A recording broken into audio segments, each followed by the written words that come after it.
My Hero Academia is one of the most popular anime and manga in the world, and with the manga slowly reaching its end, I thought it would be a good idea to look back through the years at all the different My Hero Academia video games that we've gotten. The series features a colorful cast of characters alongside a unique world where every character has their own superpower, both of which ensure that there's infinite potential for a My Hero Academia game. We've gotten 3D arena fighters, a battle royale, and even mobile games.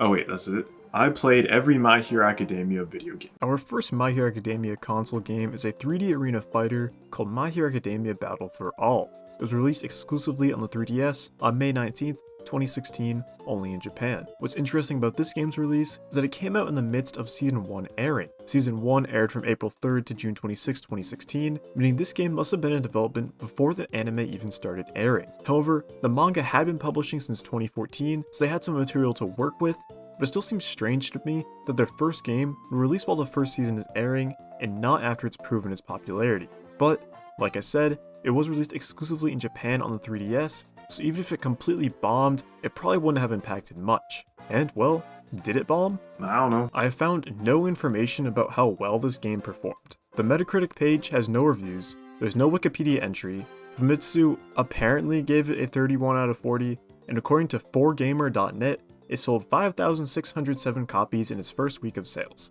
I'm not really surprised that this game isn't talked about much, because it's pretty terrible all around. It was clearly a low budget game pushed out to nab a couple bucks while the first season was at its peak of popularity during its initial airing. The game features 4 main game modes: Story Mode, Free Battle Mode, which is against CPU opponents, Wireless Battle Mode, which is against other players locally, and Training Mode. The only mode of note here is the Story Mode. But before we get to Story Mode, I want to cover the gameplay, which is just atrocious. It is a 3D arena fighter for the 3DS, so just imagine how that would play, and then imagine it even worse. It is incredibly stiff and clunky. The controls lack any amount of precision, which contributes to the stiff feeling, and the animations contribute to the clunky feeling. There's no weight or life to these matches, it always looks incredibly dull. And if you've been paying attention to the footage I've been playing right now, then you'll see just how dull it is. This game is the definition of button mashing. You can win every match by spamming the same simple combo, which is regular attack combo, into a special attack, and then into a super attack if your meter is full. Do that enough and you'll just win. I know it's a 3DS game, so it's not going to be super deep, but at that point, play into the strengths of the 3DS. Rather than making a 3D arena fighter, make it a platform fighter, or really any other genre of game for that matter. Getting back to the story mode, the story covers the first season of the anime, which means it covers up and through the USJ incident arc. There's also a story mode for each individual character. Playing through the story mode allows you to unlock new characters for free battle, new characters' storylines, and new costumes. There's also a level system and a stat system, allowing you to spend points to upgrade one of 4 stats. I didn't notice any difference in gameplay from these upgrades. And the annoying part about the costumes is that by default, you only have the gym uniforms for each character. So you have to play their story mode to unlock their actual hero costumes, which isn't very quick, might I add. And the story mode itself is so boring. I don't read Japanese, so I have no clue what they're talking about, but there's clearly a lot of filler story, and the presentation is very lazy. It's just the character models on screen with text below them. They were so lazy that since Aizawa isn't a playable character, they just slapped a PNG in there instead. And the actual gameplay of the story is either regular matches, which you've established is mindless button mashing, or some weird variation of a regular match, like destroy 5 pieces of garbage before your opponent does. It's dumb and easy. The playable characters here are mainly pretty odd choices. You have some obvious ones like Deku, Bakugo, Uraraka, Ida, Todoroki, All Might, and Shigaraki, then some good student choices like Asui, Kirishima, Yaoyorozu, Kaminari, and Gyro. But then we also get some weird choices like Mineta and Aoyama. I don't know why those 2 got in instead of characters like Aizawa, Sero, Nomu, or Kirogiri. Those 4 do exist as support characters among others. There are definitely some weird roster choices going on here. And that's My Hero Academia Battle for All. The gameplay is boring and unpolished. The story mode is lazy and repetitive. The presentation is underwhelming and lifeless. And the character roster is weird and lame. There's no reason to play this game. A Portal My Hero Academia game is cool. The next 3 games I'm going to go over are on Switch, so just get those instead. Also, this game is only in Japanese, and I'm assuming most of you do not read or speak Japanese.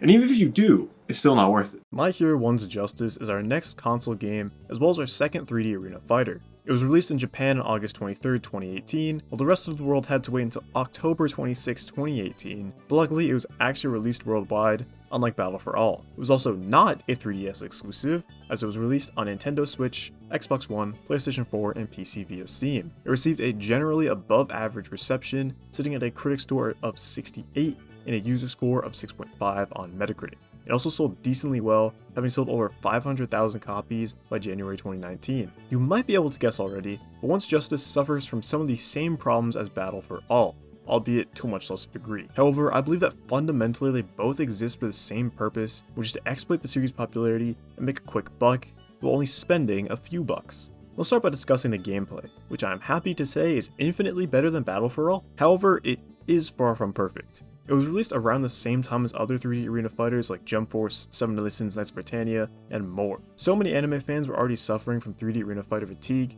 so the first My Hero Academia home console game being a 3D fighter was not a good look. All signs point towards the gameplay being completely shallow. However, there are a couple of mechanics that give it a leg up above the competition. But let's be negative first, shall we? Overall, the gameplay can be described as floaty, which is the exact opposite of Battle for All. In that game, it was like gravity was doubled, but in this game, it's like you're in low gravity. You spend a lot of the time in the air, which leads to your attacks and moves feeling weightless. Speaking of your attacks, they function in a sort of rock, paper, scissors system. There are normal attacks, counter attacks, and unblockable attacks. Normal attacks are quick enough to interrupt unblockable attacks, unblockable attacks can break through counter attacks, and counter attacks can tank normal attacks.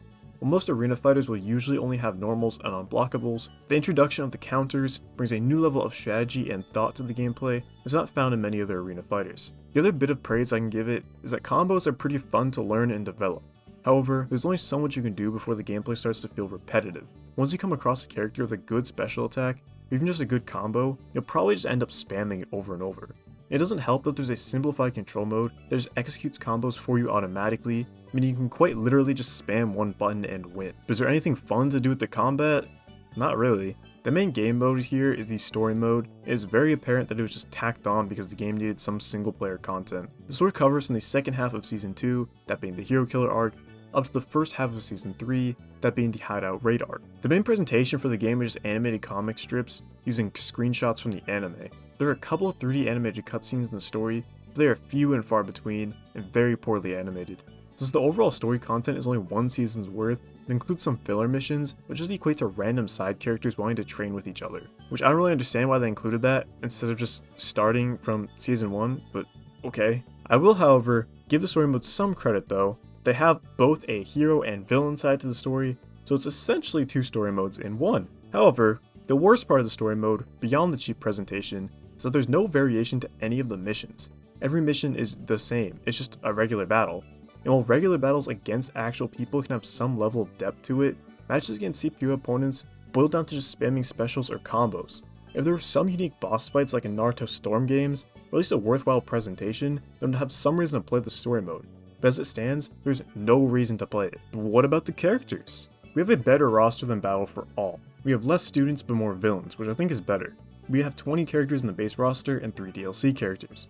For students, we have Deku, Bakugo, Todoroki, Uraraka, Ida, Kaminari, Kirishima, Tokoyami, Yaoyorozu, Jaro, and Asui. For pro heroes, we have All Might, Aizawa, and Gran Torino. And for villains, there's Shigaraki, Stain, Dabi, Toga, Muscular, and All for One. There are some characters that would have made sense to include, like Mr. Compress or Twice, but this roster ain't bad. We also have those 3 DLC characters, being Inasa, Endeavor, and Shoot Style Deku. I think it's a waste to have 2 different Dekus and would have preferred someone else. These DLC characters also came alongside additional missions, but they're nothing to write home about. In addition to the story mode and regular matches, both online and offline, we also have mission mode and arcade mode. Both suffer from largely the same problem as story mode. Arcade mode is where you choose one character and fight a series of CPU opponents. Mission mode has you choose a character and fight a series of CPU opponents, but with random special conditions.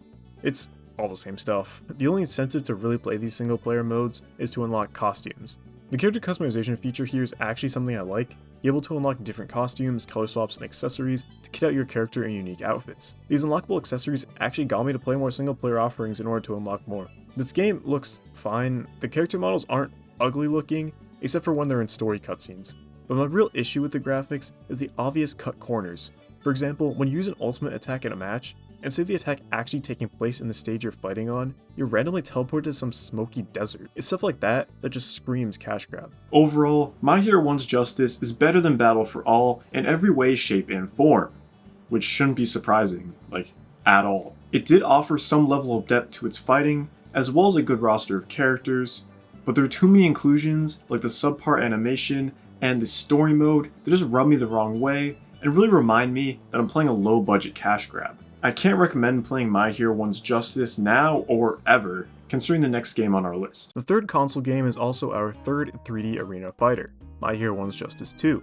And if it wasn't obvious enough already, it is a sequel to My Hero 1's Justice. It was released in Japan on March 12, 2020, and worldwide a day later, the Nintendo Switch, PlayStation 4, Xbox One, and PC via Steam. It was also apparently released on Google Stadia, for some reason. Despite getting generally mixed reviews, it surprisingly scored lower than 1's Justice 1 on Metacritic, with a 68 critic score and a 5.1 user score. I genuinely don't understand how, because 1's Justice 2 is just a better 1's Justice, which, despite some flaws, definitely had some positives to it. The gameplay itself is largely unchanged and overall feels the same except for the addition of a handful of new mechanics, the biggest of which being a new stamina system. Now you have a stamina meter that is drained when performing certain actions, dash cancels, wall running, and a new move, quick stepping. The stamina system I'd say is a good change. All it does is add a new level of depth and strategy to the game, one that works in tandem with the game's ability to allow many different combos. If you like the combat from the first game, then you'll like it again here. And I will admit, the 1's Justice 1 and 2's combo is definitely a step above the typical anime arena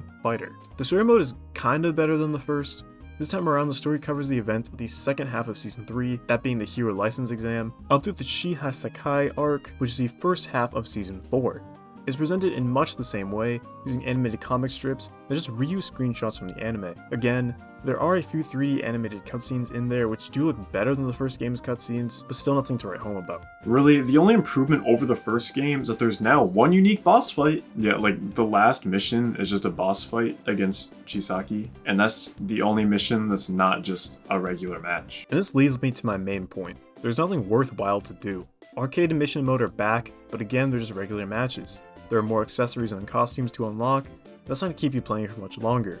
We got 17 new base roster characters, as well as 10 DLC characters, which is a good amount, but that's not to keep you playing. The only part of this game that's really worth it is to play the online against other players, but it's dead. Both 1's Justice 1 and 2. For example, 1's Justice 2 had 34 people playing on Steam when I did. My Hero 1's Justice isn't a terrible game. Is it the cash grab? Yeah. Could it be better? Yes. But is it better than most 3D arena fighters? Also yes. If you can pick it up on sale, or for pretty cheap, I'd say give it a go. You're probably gonna have some fun messing around with the characters, but I can't really call it the definitive My Hero Academia game. Our fourth and final console game is a departure from the standard 3D arena fighter genre, and is instead a battle royale, that being My Hero Ultra Rumble. It released for free on September 28, 2023 worldwide, with PlayStation 4, PlayStation 5, Nintendo Switch, Xbox One, Xbox Series X/S, and PC via Steam. Just like Battle for All, it has no critic score on Metacritic, however it does have a user score of 5.4. And on Steam, it's labeled as having mixed reviews, which I would agree with. I like the concept and the fact that they switched up genres, but I'm not a big fan of the execution. Ultra Rumble is a battle royale where the main mode consists of 8 teams of 3 players for a total count of 24 players per match. It takes a lot of inspiration from other battle royales with mechanics like shield potions. However, it plays differently from most battle royales out there, as it also takes inspiration from MOBAs and hero shooters. Every character plays differently and has their own set of attacks and special abilities. And rather than picking up weapons, you pick up items that can upgrade your attacks or grant you other special effects such as healing or a damage boost. I honestly like the gameplay here. It's refreshing both for a battle royale and for a My Hero Academia game. However, there's not much else that I like about this game. You know how I mentioned that every character plays differently? Well, they're pretty annoying to unlock. You start with a small handful of characters unlocked, you have to obtain the rest through various methods. Some can be unlocked through a battle pass that never expires and is free, so this method I'm completely fine with, but other characters have to either be unlocked by using a character ticket or rolling for them. Yes, this game has a gacha system. Because of this gacha system, and the fact that there are a million different currency types, it really feels like a mobile gacha game, because the fastest way to get rolls with a gacha is by using premium currency. So if you want to unlock all of the characters, you have to both grind out the free pass, which like I said, isn't terrible because you do get XP for it every round, or roll the gacha. But to be able to afford the gacha, you either have to spend real money to get premium currency, or wait for daily and weekly missions to give you rolls. However, they are few and far between, as they don't give you enough roll currency to even roll once within a single day's mission. And if you get rolls, you're not guaranteed to get any characters with them. They act generous in the beginning by giving you a good amount of rolls for free, which I was able to use to unlock some characters, but unlocking more after that is a chore unless you just enter your credit card info. I'm fine with microtransactions and gacha rolls in games, as long as they don't lock important things behind them. There are many different costumes and banner cosmetics that are completely fine to have locked behind a gacha system, but characters in a hero-based game being locked behind a gacha system is not okay. Over the past few months, since the game has released, they have added new content. One of my complaints when it first released was a lack of modes, specifically the fact that you had to play trios, but I'm glad to say that there is now solos. There was also duos for some time, but now it's just gone, and I don't really know why. However, they did also add a new map, which is a welcome addition. My Hero Ultra Rumble is fine. The gameplay is solid, but the overwhelming amount of monetization and gacha mechanics is off-putting to me. But if you're used to heavily monetized games, then I don't think you're gonna have a problem with it. And it's also free, so you might as well give it a try and form your own opinion. In addition to the console games, there are a number of My Hero Academia mobile games released throughout the years, with most of them either being Japan exclusives and or delisted from all app stores. My Hero Academia's first mobile game was My Hero Academia Smash Tap, which launched exclusively in Japan on May 29th, 2017. The game features a top-down camera angle where you can tap to attack. It is a gacha mobile game. Its servers have been shut down. The second mobile game is a successor to Smash Tap called My Hero Academia Smash Rising. The gameplay is different from Smash Tap, where the camera angle is now positioned behind your character and they attack completely automatically. It is a gacha mobile game. Its servers have been shut down. Smash Rising was followed by My Hero Academia The Strongest Hero. It launched in Japan on December 3rd, 2020, in Europe on May 18th, 2021, and in America on May 19th, 2021. It has the most fleshed out gameplay out of all the mobile games, as it is an action RPG. However, it is unfortunately a gacha mobile game. The latest and final mobile game is My Hero Ultra Impact, which launched worldwide on February 9th, 2022. And just like with Smash Rising, it plays automatically. It is a gacha mobile game. Now, there's nothing inherently wrong with liking gacha mobile games, but that's not the point here. There are always going to be anime mobile games, but my problem comes in when they waste good ideas on these mobile games. Take The Strongest Hero, for example. I would have loved a single-player action RPG in the similar vein to this game, but as a home console game.